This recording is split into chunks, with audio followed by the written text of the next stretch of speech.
Direction la Haute-Marne à Chaumont pour la 4e et déjà avant-dernière manche du championnat de France de cross-country.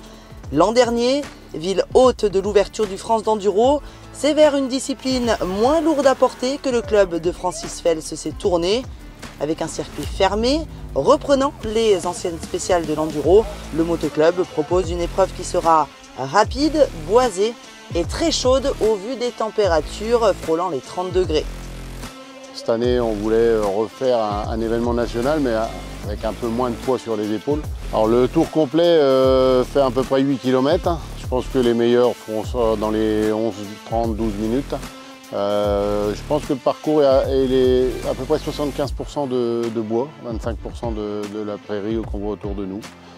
C'est un parcours qui est assez typé enduro, parce qu'on est un club enduro. Voilà. Alors on a mobilisé moins de monde, surtout pour demain. Après pour préparer, c'est toujours les mêmes qui viennent. On est une équipe de 20-30 bénévoles. Après demain, effectivement, on a mobilisé moins de monde. On ne veut pas fatiguer tout le monde parce qu'on espère réorganiser dans les années à venir d'autres manifestations importantes. Au petit matin, les kids s'élancent pour le chrono de la sprint test. Ils sont une petite quarantaine au départ et c'est Raphaël Roux qui se montre le plus rapide, une demi-seconde devant Léo Lavrève. Tout nouveau sur le cross-country, ce dernier ne parviendra pas à contrer les hommes forts de la catégorie dans la première manche.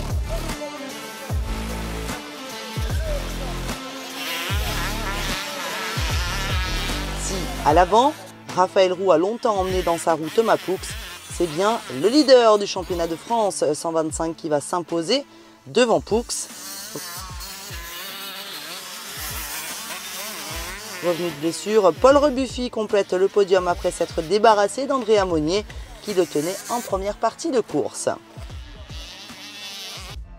En seconde manche, à peine plus de suspense lorsque Kylian Poutz s'est accroché un moment à Raphaël Roux en tête de course.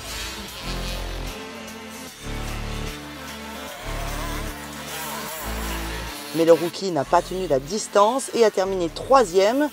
C'est de nouveau Thomas Poux qui s'empare de la 2e place d'une journée largement dominée par Raphaël Roux. On espère gagner à la finale, on verra, ou au moins dépocher le titre.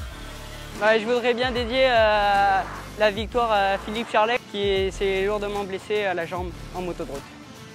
C'est pour toi Philou.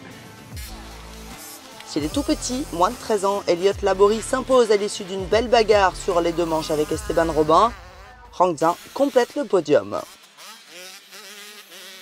En 85, plus de 13 ans, victoire de Sandro Garcia qui devient par la même occasion champion de France 2022. Il devance le revenant dans la catégorie Jules Beuret, auteur d'une très belle 2e manche, et Matteo Gibes. Enfin, en féminine, Nina Senegas n'a une nouvelle fois pas fait dans le détail en remportant les 2 manches. Elle s'impose au cumul de la journée devant Luna Baudin et Romane Argilier. Chez les adultes, carton plein une nouvelle fois, ils sont plus de 200 à avoir répondu présent pour cette 4e étape. Après un briefing très complet du maître de cérémonie Thierry Chevreau, ils partent pour la sprint test qui définira les places sur les lignes de départ. À ce petit jeu très important néanmoins, qui compte au championnat car des points sont attribués, c'est le leader du championnat Hugo Blanjou qui prend l'avantage pour 1 seconde 20 sur Thiel Declercq et 3 secondes 38 sur Anthony Gesselin.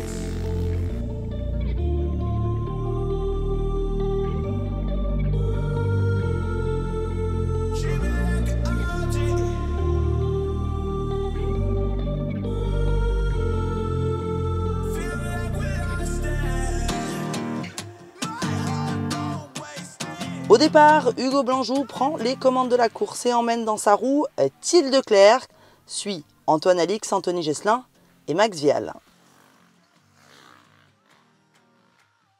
Très rapidement, au bout de 2 tours, Declercq et Blanjou reviennent sur les retardataires et ça va avoir une importance capitale.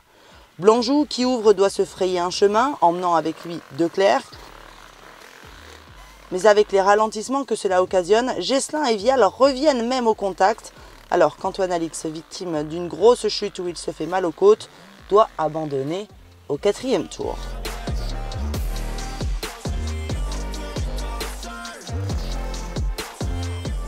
Blanjou garde la même stratégie plutôt payante depuis le début de la saison. Il gère en début de course plutôt qu'il n'attaque. Mais De Clercq, un peu excédé par le rythme qu'il juge trop lent, passe à l'offensive sous l'arche d'arrivée. Si nous n'avons pas l'image, elle a fait beaucoup parler. De Clercq, qui avait du mal à s'imposer en début de saison pour doubler les retardataires, aurait été très viril avec Blanjou. Il s'en explique à l'arrivée. Et en fait, je pensais vraiment être passé. J'avais une roue d'avance dans le virage et il a essayé de forcer, donc il ne faut pas se laisser faire non plus. Donc je l'ai poussé et puis on s'est retrouvés quasiment tous les deux à terre. On a un peu abîmé les motos, mais c'est le jeu. Passé en tête, De Clercq n'a pas réussi à lâcher Blanjou et s'est vite rendu compte de la difficulté supplémentaire d'ouvrir la course. Une fois que je me suis retrouvé devant, j'ai vite vu que c'était compliqué de rouler. Parce qu'on prend un petit écart et dès qu'il y a des retardataires, on perd cet écart, donc c'est vraiment rageant des fois. Le pilote Daffy s'arrête à 1h40 et le ravito se passe bien. On commence à être rodé chez Daffy qui ne veut pas laisser passer sa chance, alors que Blanjou continue un tour seul, roulant cette fois-ci à fond pour se donner de l'air lorsqu'il va s'arrêter au tour suivant. Allez, comment 12 heures, mon gars.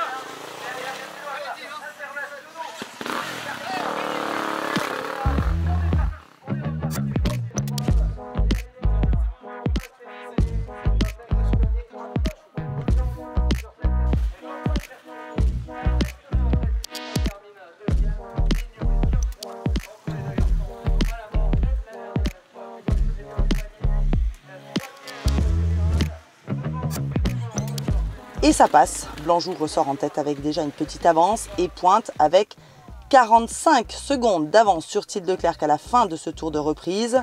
Till De Clercq, qui montrait quelques signes de fatigue, s'écroule, littéralement asphyxié par son concurrent direct.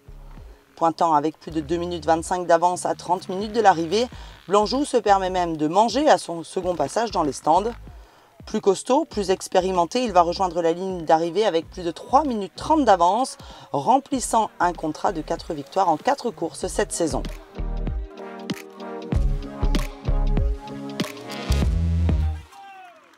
Till De Clercq, à l'abri de ses concurrents derrière lui, déroule pour prendre la deuxième place.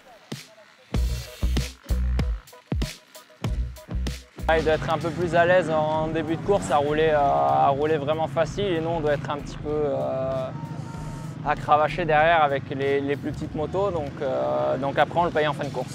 Après le ravito, j'avais plus de force avec la chaleur, je le subis un petit peu, donc on va essayer de bosser sur ça pour être un peu plus au contact sur la fin de course.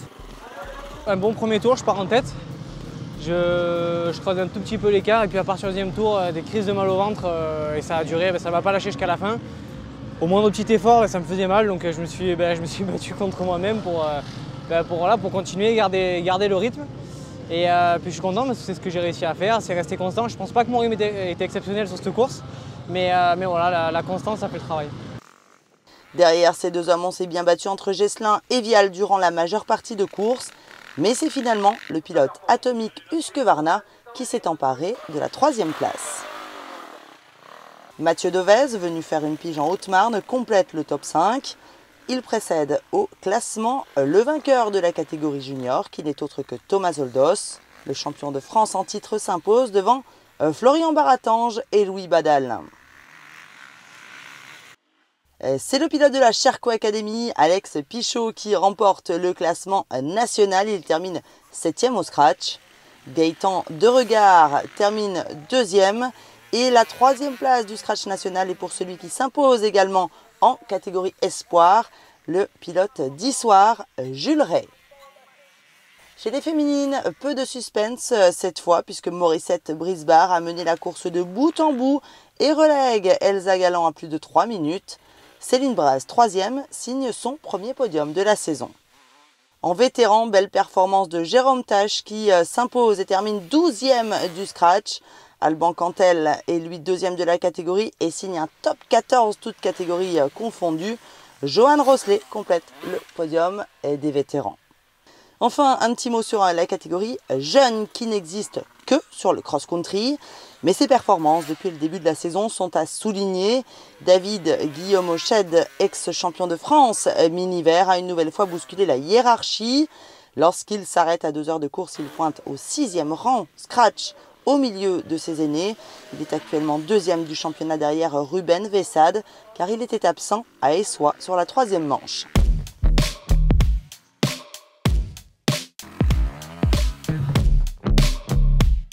La finale du championnat de France de cross-country, ce sera en Dordogne à Dussac. Rendez-vous le 17 juillet prochain. Bye bye.